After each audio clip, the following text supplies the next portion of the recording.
Do we want to go ahead and get started? Okay. So I think we're ready to go, Steve. So we have 4 of the members present, and George is not present at the moment. Okay, sounds good. Everyone hear me okay? Yes. All right, good. All right, so we'll call the meeting to order. Confirmation of a quorum. There is a quorum and the press has been notified. Fantastic. Consideration for approval of the minutes. That would be the meeting that was held on May 21st of this year. Everyone should have received a copy of those minutes in your packet. If there are any questions or corrections or concerns, let's hear them now. If none, I'll accept a motion for approval. So moved. This is Tammy Whitinger. Thank you. Second? Second by Katie Smith. Thank you, Katie. All everyone vote yes? Aye. Aye. Thank you. All in favor is what I was trying to get out. Okay, so we are going to swap item 3 for item 4. So at this time, we will have a presentation from Kristen McDonough from Crow relating to the financial statements of the year ending June 30, 2020. Great. Thank you, everyone, and good morning. I do have with me today Amber Asher, who is the manager on the engagement as well, and she'll be covering a couple of items towards the end of the report. So if we want to stop right here on page 8, first I want to let the committee know that we were able to conduct this audit remotely during the year through a series of Zoom meetings, as well as transferring information securely over kind of an independent portal that we have that allows us to make sure that the data is transferred securely and that there's not any data lost in that transmission. So it was definitely an interesting time, but we're happy to be able to be here today given all of the changes that have happened and still be relatively close to a schedule that we've been able to maintain in previous years as well. And that's definitely a testament to your management team. As you know, there's been retirements of Derek Van Meter and others throughout the year. So it's definitely been an interesting year for everybody to work through. We're happy to show that on page 8 here that we do anticipate issuing an unmodified audit opinion. And that would indicate that your financial statements are free of material misstatement. So this is the audit opinion that we would have delivered in previous years as well. It does follow government auditing standards, and it does indicate that there are no material adjustments to these financial statements. If you want to turn to page, I believe it should be 11 of 76, and this is where the management's discussion and analysis, right there, goes into some of the financial highlights. So I do want to remind the committee that these financial statements, including the MD&A, are fully prepared by your management team. And they've done a really good job of kind of going through on the MD&A and pinpointing some of the critical issues with respect to the corporation and those items that have uniquely changed sort of year over year. And the first item noted here is that the company's net position increased about $37.4 million, with the primary changes taking place in the business type activities. And what we've seen over time is that as the number of loans that are sold on the secondary market continues to increase, those loans that are on the balance sheet continue to drive down your total net assets. As well as the payments on the revenue bonds continues to decrease and decline your total liabilities, which is then bolstering or increasing your capital position or that net position that's noted here. Within the single family loan portfolio, this increased by about $133 million over the previous year and does continue to be a steady source of revenue as noted here. Those loans that are serviced by others has increased to $2.4 billion. I looked back in previous year financial statement results, and in 2017, the total loans that were serviced for others was $1.4 billion. So as you can see, the organization from 2017 through to 2020 has increased by about $1 billion. Now, all of those loans are off balance sheet, but as we stated, that the corporation's total net assets have decreased, or total assets have decreased. You can see that the organization is definitely still very large in size as a result of those loans that are being serviced for others. The single family loan originations this year had a total volume of about $534 million, and with this being the highest in the corporation's history. The low interest rate market continues, or the low interest rates continue to drive a lot of performance, as well as we've seen, even with the onset of COVID, the housing market at this point still seems to be very strong, with interest rates being very low right now. As well, there's a very easy entry point for people into the housing market, and there's a lot of homes that are still on the market. So when you think through the last recession that was really led by the 1 to 4 family mortgage market and the declines that we saw in that market, this recession is not following that same trend, and we're continuing to see very strong 1 to 4 family home originations as well as valuations within those markets. So that's good for the time being. Of course, not with this recession not mirroring the previous one, it kind of makes it more difficult to predict where we're going to be a year from now, right? So that's kind of the challenge that we're facing at this point. But looking at the lens right now, assuming that all things continue, hopefully the housing market remains very strong.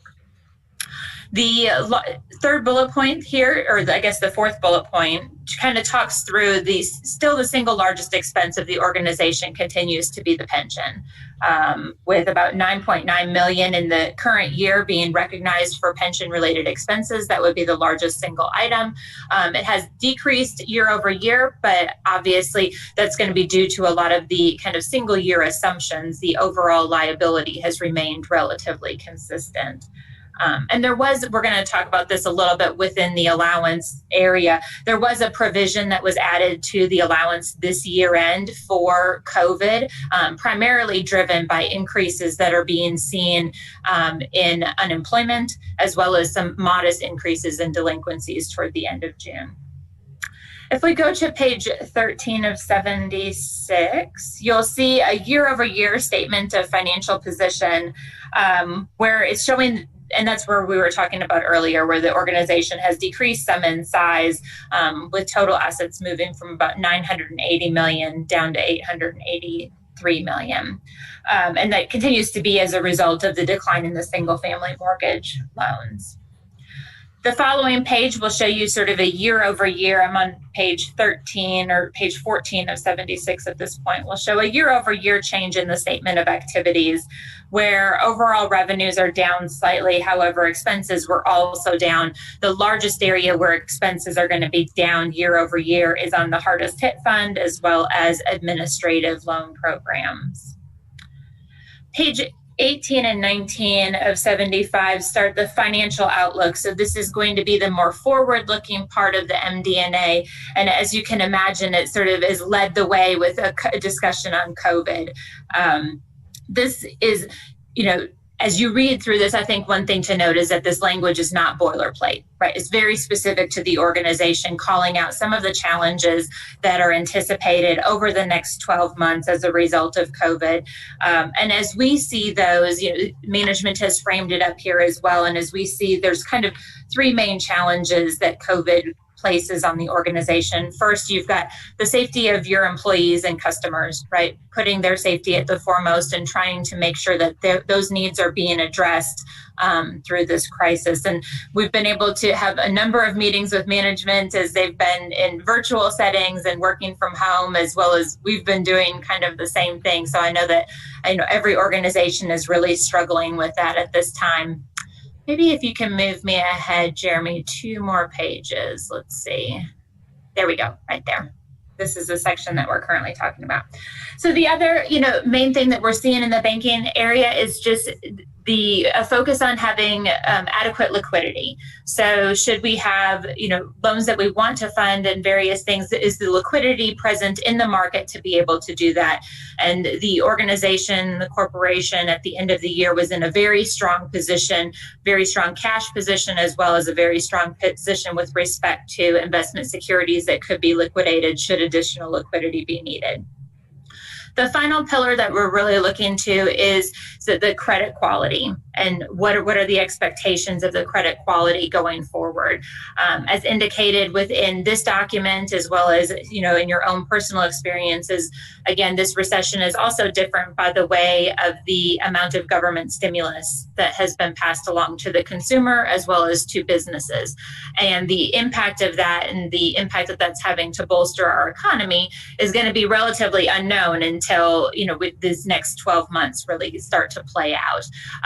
So I think at this time, management has taken a prudent approach of adding some reserves to the allowance for loan loss, knowing that there are losses within the loan portfolio today that may take some time before they begin to materialize, but actually trying to ensure that those losses are accounted for today. The financial outlook also does have a discussion regarding the pension. As this committee is definitely very well aware. At one point last year, the corporation was considering an exit plan from the pension, hiring additional specialists to help in that evaluation. The state has deferred that decision for a year, and would obviously have the opportunity to defer further. So I know that's an area that's continuing to be explored. And I know that it's not just the corporation that's looking at that. A lot of the major universities were also considering, some of them even publicly noted that. I know NKU posted on their website, and maybe Western Kentucky as well, that they were engaging with actuaries to consider what an exit from the pension would look like as well. So that is a conversation that we continue to have with your management team as that decision is being discussed, and we'll see how that continues to play out over the next 12 months. The low interest rate environment also makes this environment both exciting but challenging, as it does allow for a lot of very affordable home ownership. One thing that the corporation has continued to see year over year is a rise in the down payment assistance program. That's a program that's unique to the corporation. It's something that they're able to offer first-time home buyers, and really it makes that initial entrance into a home mortgage that much more attainable.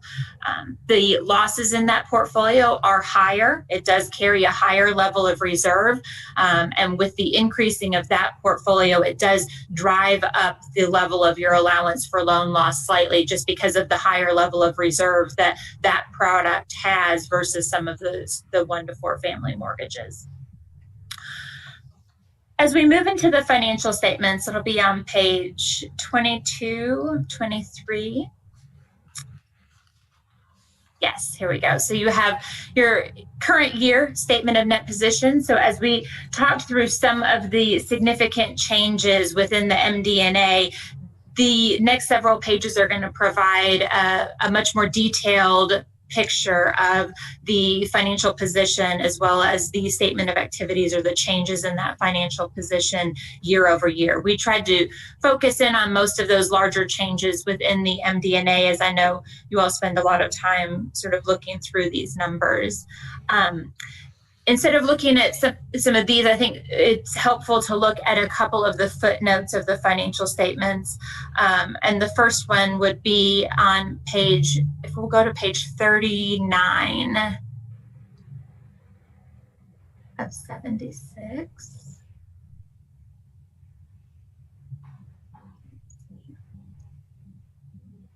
Yes, so this should, right here. Perfect. So this provides you with an overview of the investments that are held by the corporation. There is a slight decline in the overall investments that are held year over year, but as you can see, your investments continue to be held in relatively easy to value level 1 and level 2 type investments. We do test the valuation of these since this is considered a significant estimate. So we do perform testing over the valuation of these assets as of June 30 on an annual basis. And from here, if we want to go to page 41.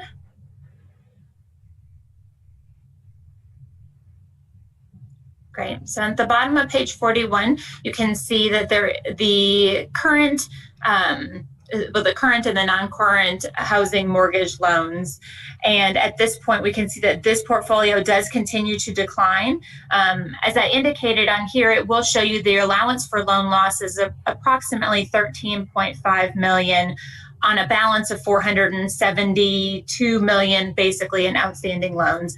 So this gives you an allowance coverage of approximately 2.85%.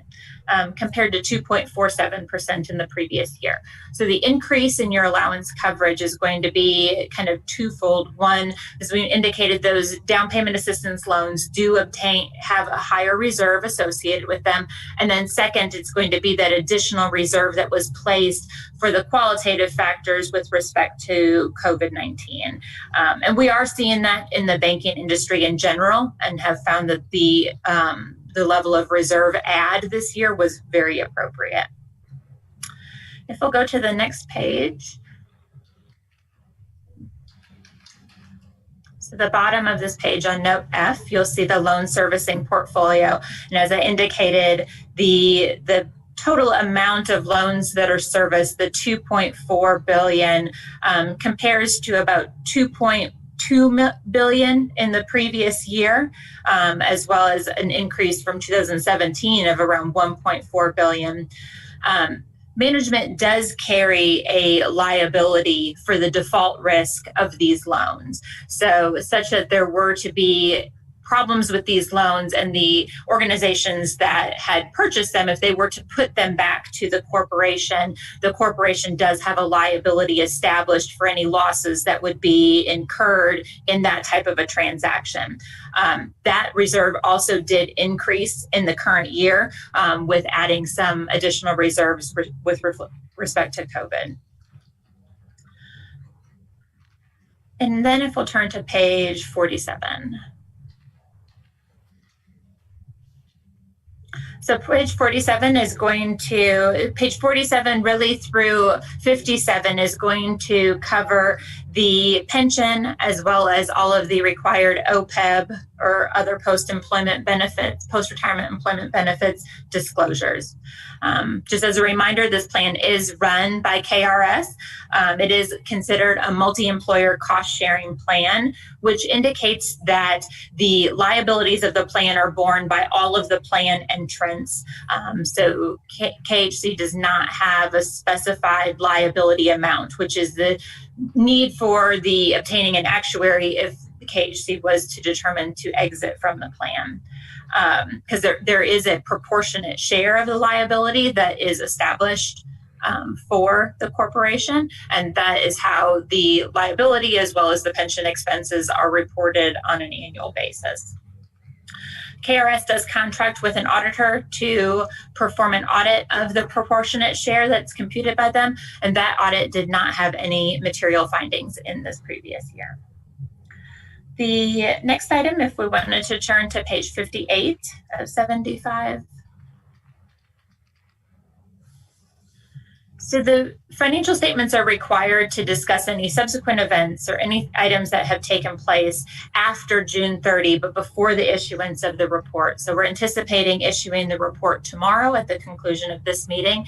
And so the note M as well as note N cover items that have taken place since the end of the year. So there were no specific subsequent event transactions that needed to be disclosed, but there is an an additional disclosure here with respect to estimates within the financial statements, as well as ongoing uncertainty with respect to COVID. So just drawing the reader's attention to the fact that while there are certain estimates in this financial statements, such as the allowance for loan loss and the reserve for loans for service loans that could need to be repurchased, that those are just estimates, and those are kind of point in time estimates using management's best judgments at that time.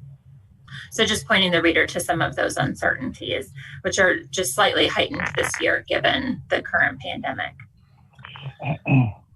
So at this point, I'm going to pause. With respect to the financial statement audit, we also do perform certain procedures over your government federal programs. And Amber is going to briefly describe some of the testing that we've performed on those programs this year, the programs that were identified for testing, as well as our required communications letter with this committee. So Amber, I'd like to turn it over to you. Thanks, Kristen. Yeah. Yes, so I'm going to go over the government activities.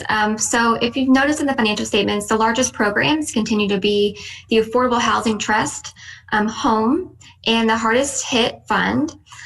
For our testing over the federal government programs, we've tested Section 8 housing choice vouchers, the Mortgage Insurance Home Program, the Low Income Home Energy Assistance Program, as well as the Very Low to Moderate Income Housing Program, as well as the Hardest Hit Fund, as we mentioned, was one of the largest.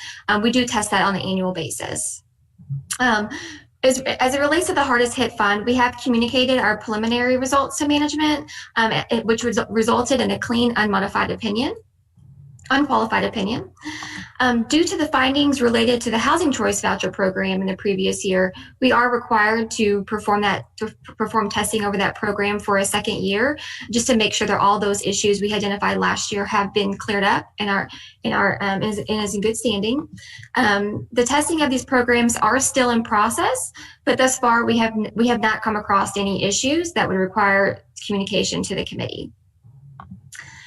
And now we want to go through our required communication, which does start on page 71 of your board packet.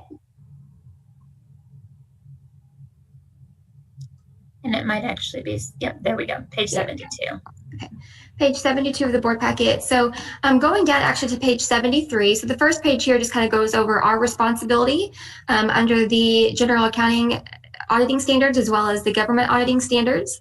Going down to the next page on page 73, I wanted to highlight a couple of significant accounting estimates. I know Kristen had mentioned these earlier in her part of the presentation.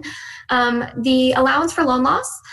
So we consider the allowance for loan loss a significant accounting estimate just due to the significant judgment performed by management. This year, the allowance did increase approximately $2 million, primarily to address the risk of the pandemic. As Kristen mentioned, we did evaluate management's estimate and noted the allowance for loan loss and provision expense is deemed reasonable and well supported. Then going on to the next page, page 74, I did want to highlight just the pension and the OPEB obligations. Krista did mention earlier that this still remains a significant issue for the state. We consider the pension and OPEB liabilities to be a significant accounting estimate, as it does use actuarial assumptions and projections to determine the liability to record.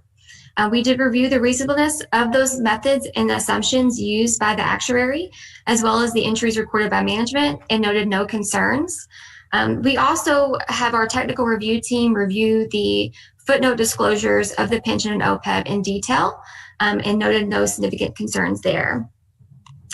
Then going on to page 75 of the letter, at the top here, we just wanted to communicate that there were no corrected or uncorrected misstatements or disclosures that needs to be communicated to the committee. And then other communications, this just highlights that we didn't have any difficulties encountered with management, no disagreements with management. So we wanted to this is something that we're required to communicate to the committee. That is all of the required communications. So I'll turn it back over to Kristen to close this out. All right, great. Thanks, Amber. So, of course, we know through this format, sometimes asking questions can be difficult as you're not in the room, and it can be more difficult to take social cues. So we'll definitely take any questions from the committee that you may have at this time. I know that we're also planning to go into an executive session, so we'll be happy to take questions there as well. But do want to again note that your management team has stayed very committed to the audit. We've seen audits kind of go all different directions through this pandemic. Some that get completely put on hold, some where the internal control breakdowns are much greater because of people trying to work from home and not considering internal controls. And it's definitely a testament to your team that we're here having this meeting today, as timely as we are, with no waived or posted adjustments, and with no significant management letter comments either. So just definitely want to make sure that we're passing along that feedback to the committee. And so open it up for any questions that you may have.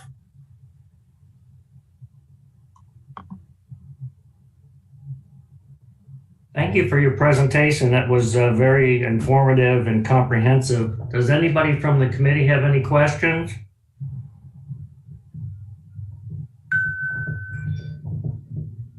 Okay, if no one has any questions, at this time I'm going to ask the staff if the staff could go into the holding room so we can have a conversation with Crow regarding any other issues. Okay, bear with me.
Okay, everyone should be back now. Okay. At this time, I'd like to entertain a motion to accept the report as previously presented, so that we can take that forward to the board directors meeting that will occur shortly. Do I have a motion? So move, Winston Miller. Thanks, Winston. Second? Second by Katie Smith. Thank you, Katie. All in favor, say aye. Aye. Aye. Any opposed? All right, fantastic. Thank you again, our Crow representatives. I appreciate everything you've done. And I don't know if you're going to check out or you're going to hang on, but we're going to go ahead and move on to item number 3. We'll call Jim back in. Jim's going to make a presentation of the financial reports as outlined on your agenda.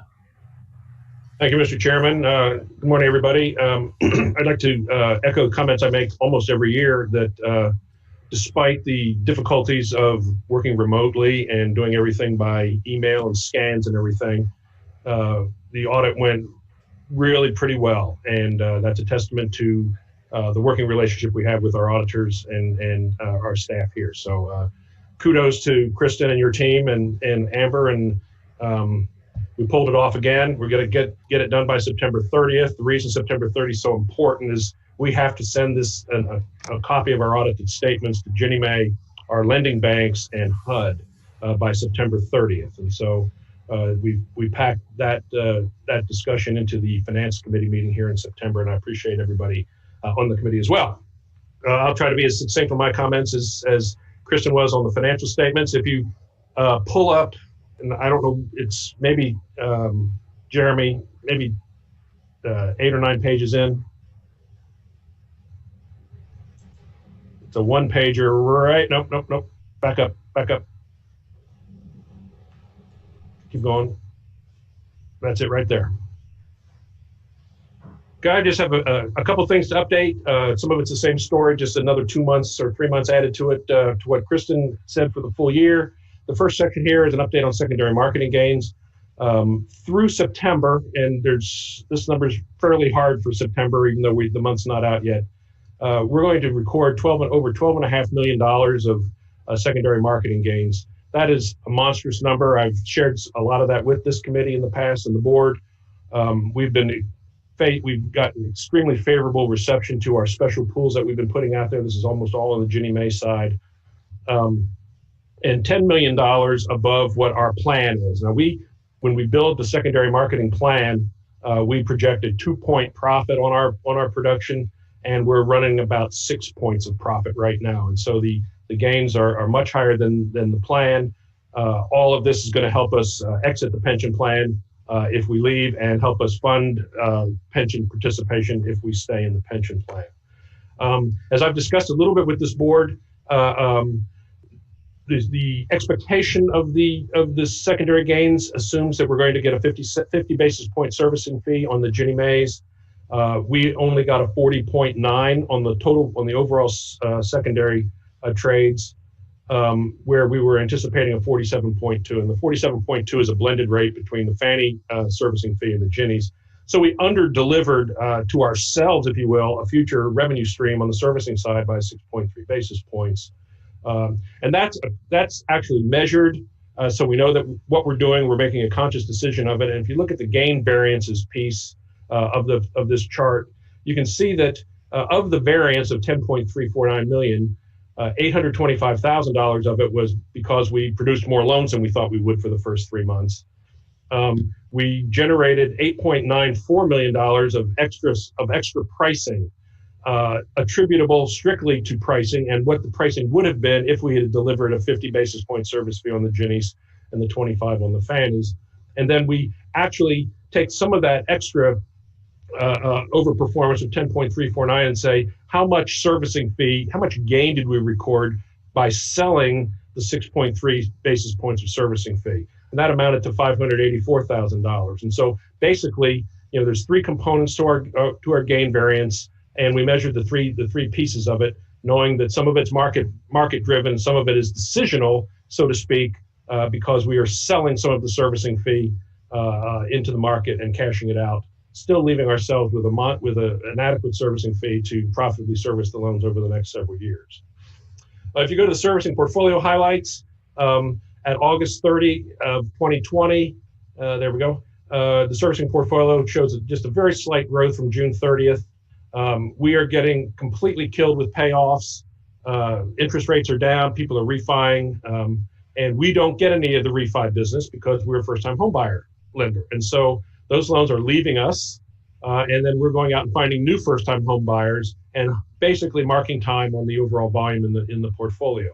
And we are, the fact that we're getting hit with all these payoffs, it's reassuring to know that we produce these loans in a secondary market environment and not a revenue bond environment, because we've already recovered the full cost of originating that servicing strip or the loans, and we're not having to write anything off in our servicing assets when the loans pay off.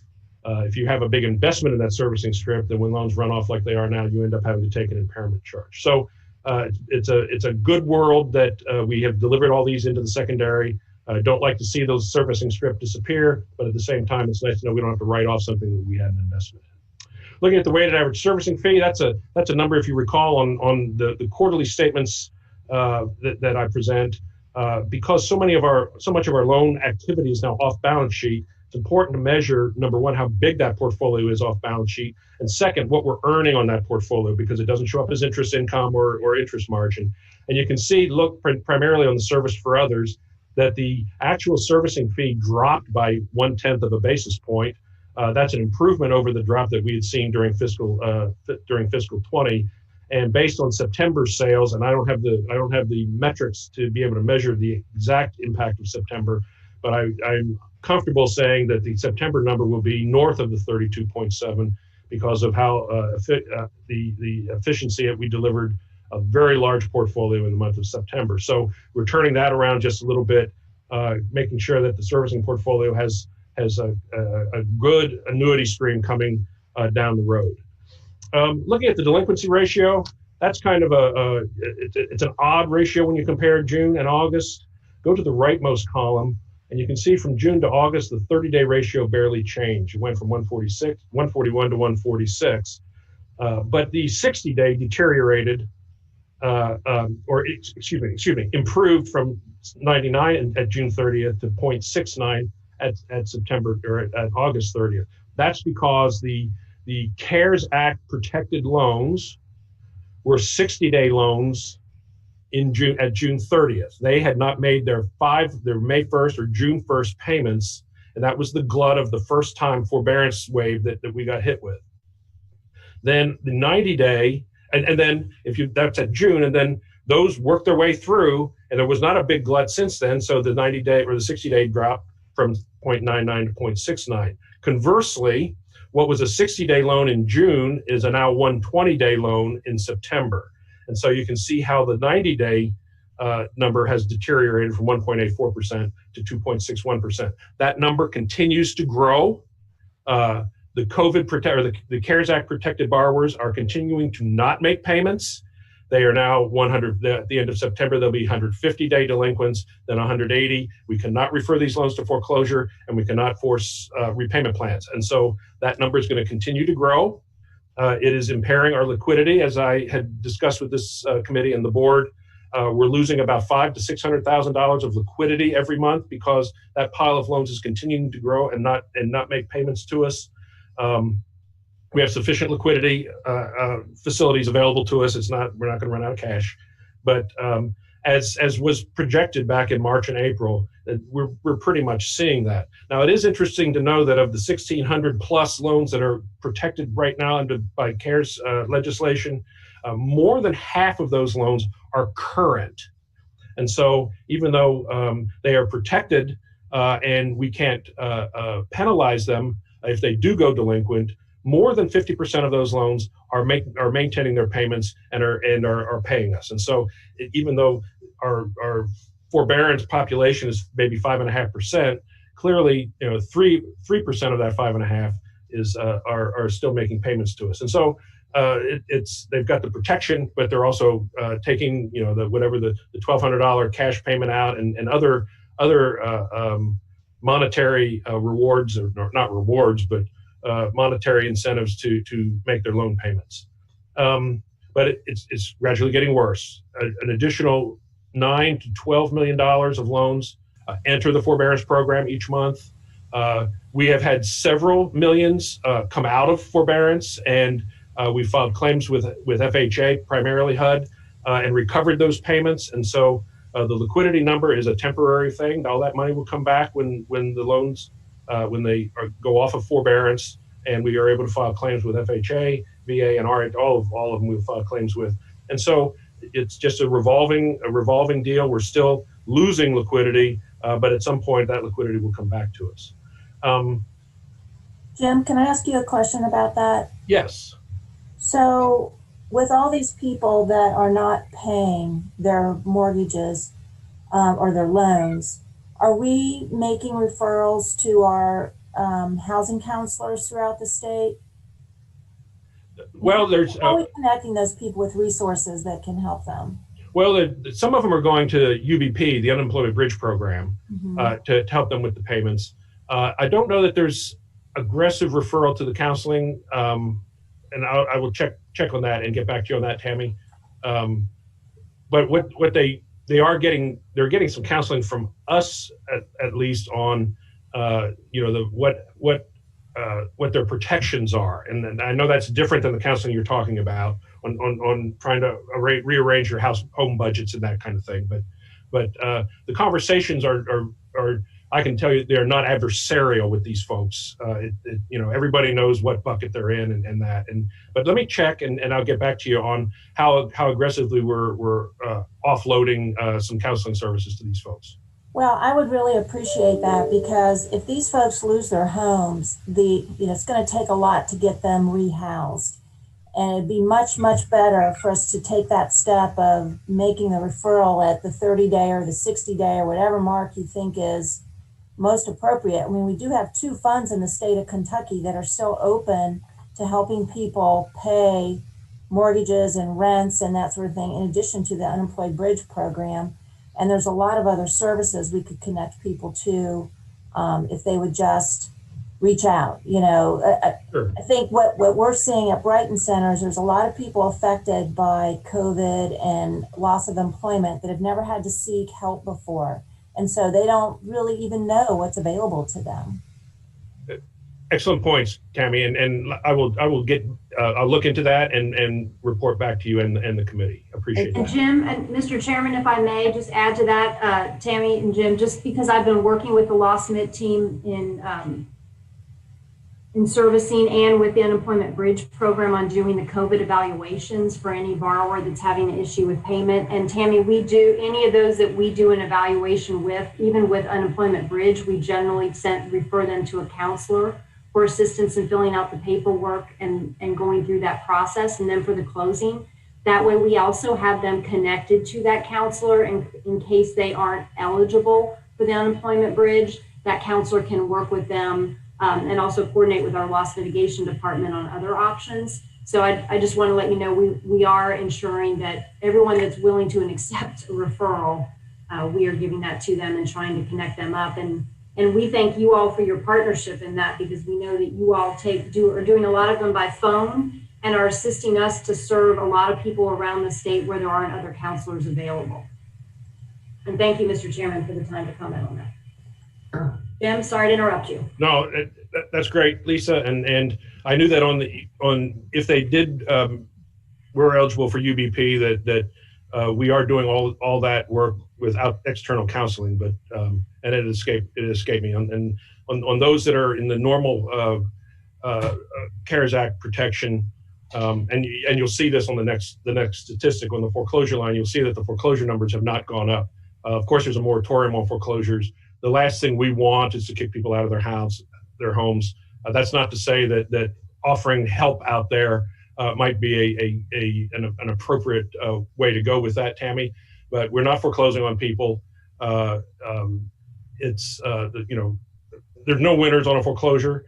The temporary COVID loss mitigation that's out there and the partial claims available at HUD are helping these folks once they are able to get back to work and maintain an ability to make a current one single monthly payment, that they're not having to make up the arrearages.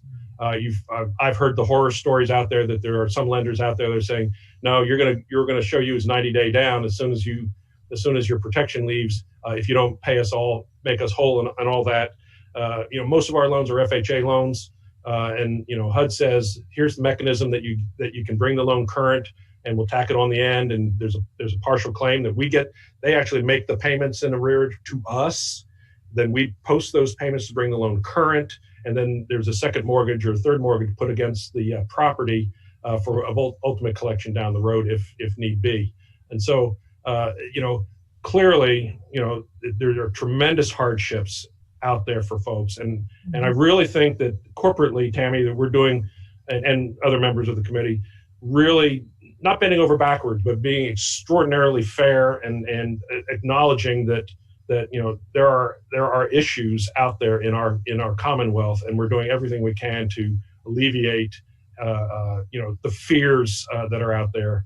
But again, on the outside counseling, maybe offering some of that up would be helpful as well. Thank you, Jim. Finally, the financing plan. The financing plan is kind of a holdover concept from when we were issuing housing revenue bonds. We have no bonds that are eligible for economic refunding. The only bonds we have left are I think 7 years old. We only have $260 million of outstanding revenue bonds, and so there is no economic refunding eligibility out there for us. And then, because of the success of the secondary market mortgage purchase program, by any way you measure it, that the execution there, from a profit standpoint, from a cash flow standpoint, is far more beneficial than issuing bonds to finance that. And fortunately, we have found other uses for that bond cap, and so we've been able to expand the multifamily lending program and the mortgage credit certificate program. So clearly, there is no financing plan out there to envision issuing revenue bonds. Just a couple things are not on the schedule here, and I'll be quiet. Liquidity is holding up. We increased our lines of credit to make up shortages in taxes and insurance payments, as well as principal and interest payments on some of our MBS style servicing. Again, like I said, we're losing maybe $500,000 to $600,000 of liquidity per month. And then that'll start cycling back as we work our way through the pandemic. And then finally, the pension, it is a specter on the horizon. We did a lot of work to determine whether we were going to stay or not last year. Now we get to do it all over again. Some of the metrics have changed, but we are, because of the amount of cash generated under primarily the secondary market and other more efficient operating of the entire company, we are better prepared to financially and from a liquidity standpoint to give us a little more flexibility on some of our decisions with respect to either staying or getting out of the pension plan. So there's a lot of work to be done on that. We have our own actuaries that we use, but as Kristen said, our real liability is different than the liability on the books. It's actually a little smaller than what we've got on the books. But there's a big check that has to be written if we pull out of the plan. So we're working on that as well. But these are difficult times. 90% of our people are not working here at the office, but they're working, and working from home is working. And we got the audit done by September 30th, and we're administering some extra programs that are in some of the legislation, the CARES Act and stuff, and we're hiring people to do some of that work, and we're getting admin fees for it.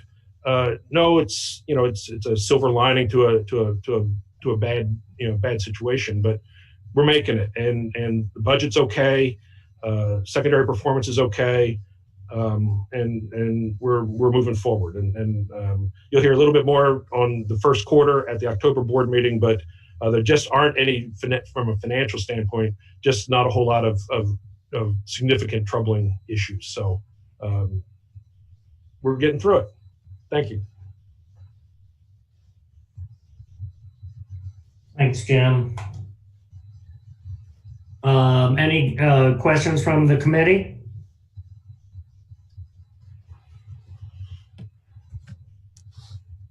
Okay. We do not need any type of vote or anything on your presentation that I can see, Jim. Oh, that's correct. That was information only, sir. Okay, fantastic. Item number 5, any items from the board or the staff to be brought forward? Okay. Nothing Any, from us, Mr. Chair. yes, go ahead. I was just saying, we don't have anything. KFC. Oh, okay, thank you. That was good. Okay, unless there are any other items that come forward, I'll accept a motion for adjournment. This is Katie, so moved. Thank you, Katie. Can I get a second? Second, Tammy Weidenberg. Thank you. All in favor, say aye. Aye. Any opposed? All right. Thank you once again, staff and committee members, and that will be all. Thank you so Yeah. much. Thank you, Mr. Chairman. Take care, everyone. Thanks, everybody. Be safe.